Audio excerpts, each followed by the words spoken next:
Good morning everyone. आज कर रहे हैं हम लोग क्लास 10th मैथ्स एनआईयूज का चैप्टर 15 सर्कल्स। और आज हम कर रहे हैं इसकी टर्मिनल एक्सरसाइज का क्वेश्चन नंबर 3। तो पढ़ते हैं question. Regular pentagon is inscribed in a circle.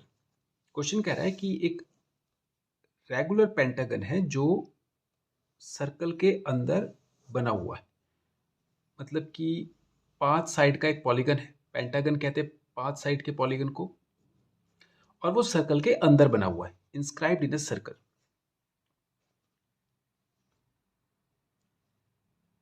इस तरह से ये 5 साइड का फिगर इस सर्कल के अंदर बना हुआ है।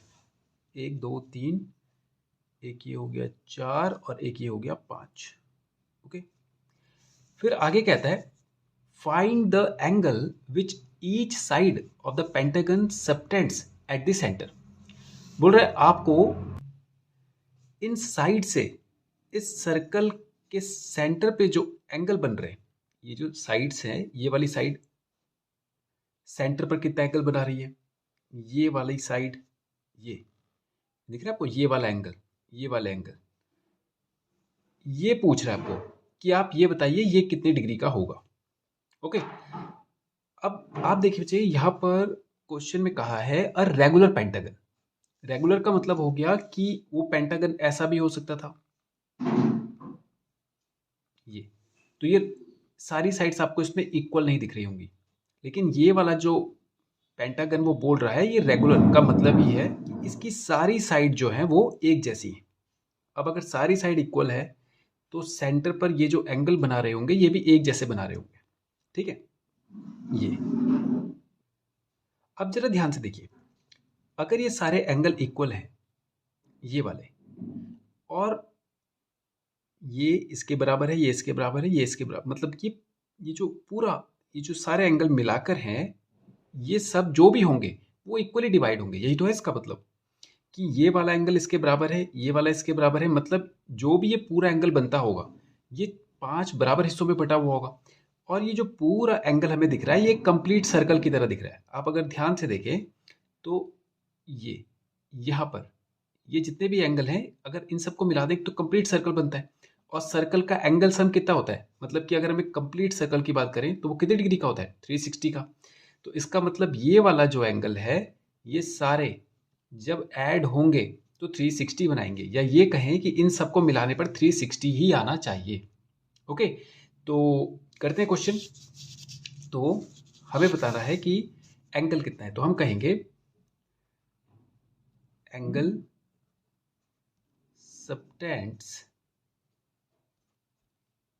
at this center is equals to x। Each angle, हर एक एंगल जो सेंटर पर बनता है वो कितना है, x डिग्री है। तो इन सबको मिलाकर आना कितना चाहिए, x plus x plus x plus x, total कितने हैं 5x है। और इन सबको मिलाकर आना चाहिए 360। तो 5x is equals to 360 and x is equals to 360 divided by 5। 5 7 से 35, कैरी 1, 5 2 से 10, यानी हर एक एंगल जो है वो 72 डिग्री का है। ओके, अब आप चाहे तो चेक करें कि अगर इसकी हम बात करें, ये देखिए ये लाइंस कितनी भी हों, ये एक कंप्लीट सर्कल बनाती है। अगर आप इन सबको मिला दें तो एक कंप्लीट सर्कल बन जाएगा, यानी ये एंगल ये मिलकर एक सर्कल ही बनाते हैं कंप्लीट।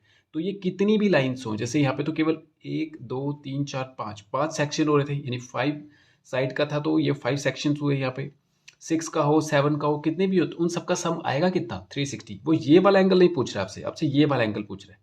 यहाँ पर पूछता तो ये अलग हो जाता, यहाँ पर हम 360 का रूल नहीं लगा सकते कि टोटल सम 360 होगा, लेकिन यहाँ पर 360 वाला रूल लगेगा कि इन सबका सम कितना होने वाला है, 360 होने। ओके, तो ये हो गया क्वेश्चन 3 कंप्लीट। अब करते हैं क्वेश्चन नंबर 4।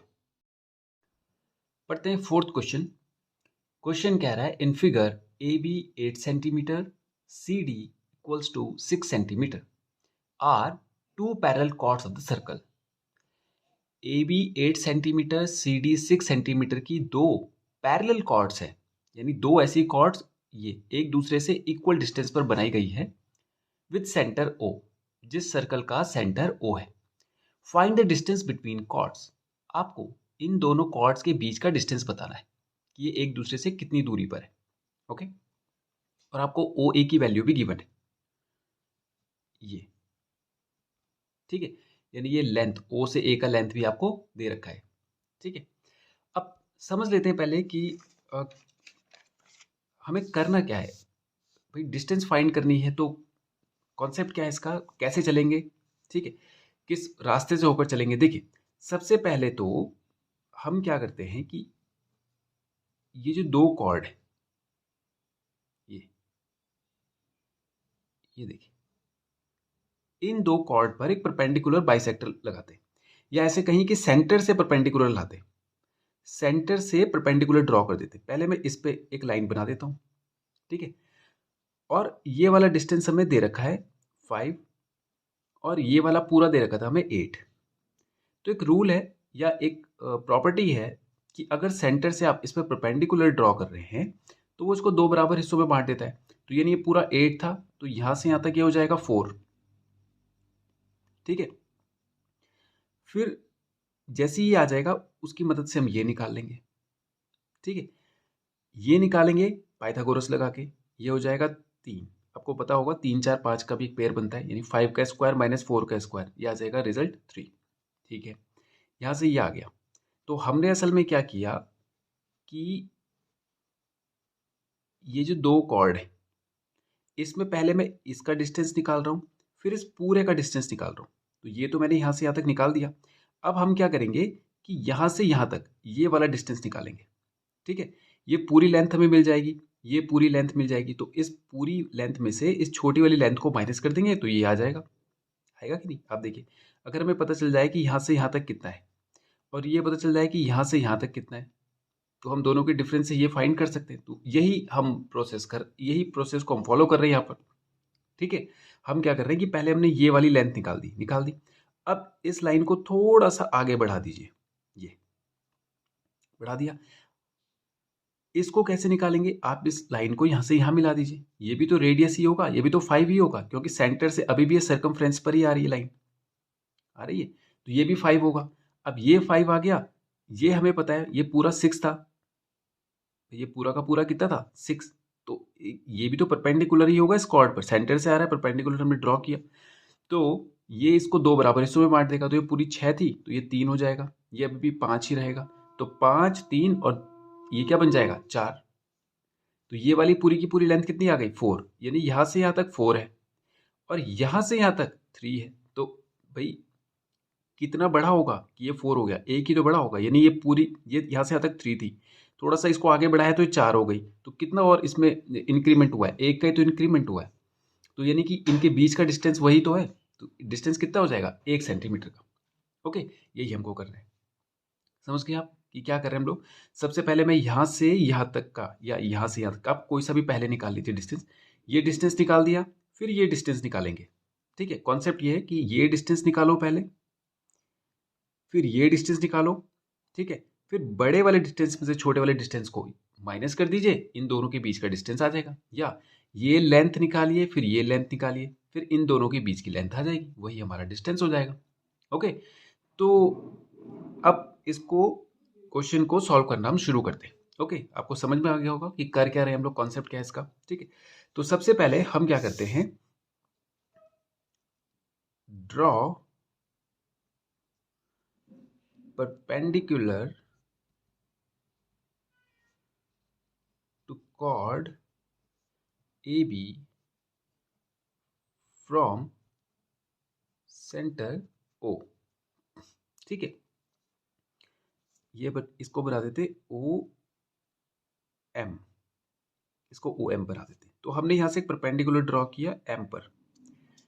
अब हम ट्राइंगल ए ओ एम की बात करेंगे। In triangle A O M, ये आपको दिख रहा है ए ओ एम, ये वाला in triangle A O M,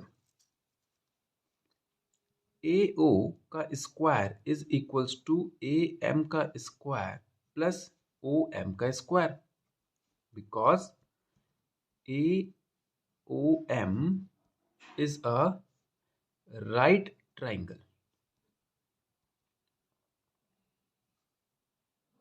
okay, ये एक राइट एंगल ट्राइंगल है क्योंकि हमने परपेंडिकुलर ड्रॉ किया था उस पर। ये तो हम खुद बोल ही रहे हैं, इस वाली लाइन पे हम यही तो बता रहे हैं कि ये परपेंडिकुलर था। ओके, अब यहाँ पर ए ओ की वैल्यू दे रखी है हमें 5, इसका स्क्वायर करेंगे।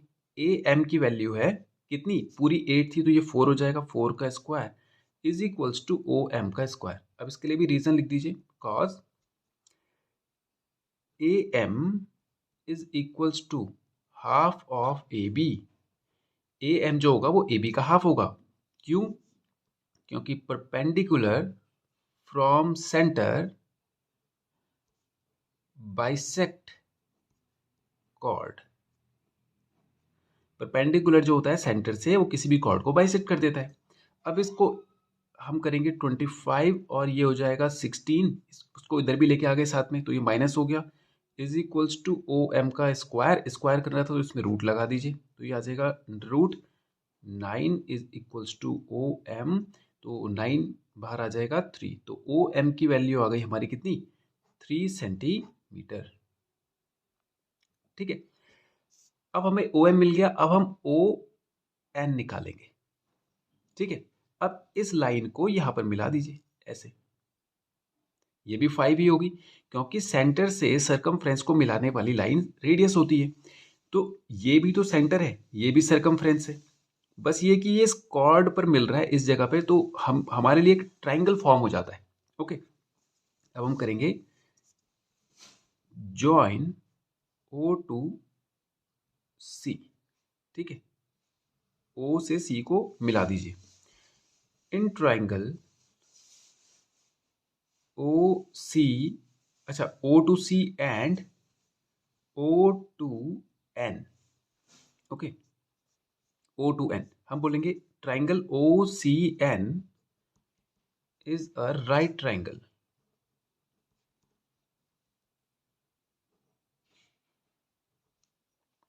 वो एक राइट एंगल ट्राइंगल बन रहा है, तो O C is equals to हो जाएगा 5 सेंटीमीटर, अगेन रेडियस, और ये गिवन भी था, हम इसको गिवन भी लिख सकते हैं यहाँ पे। फिर C N is equals to हो जाएगा 3 सेंटीमीटर। क्यों?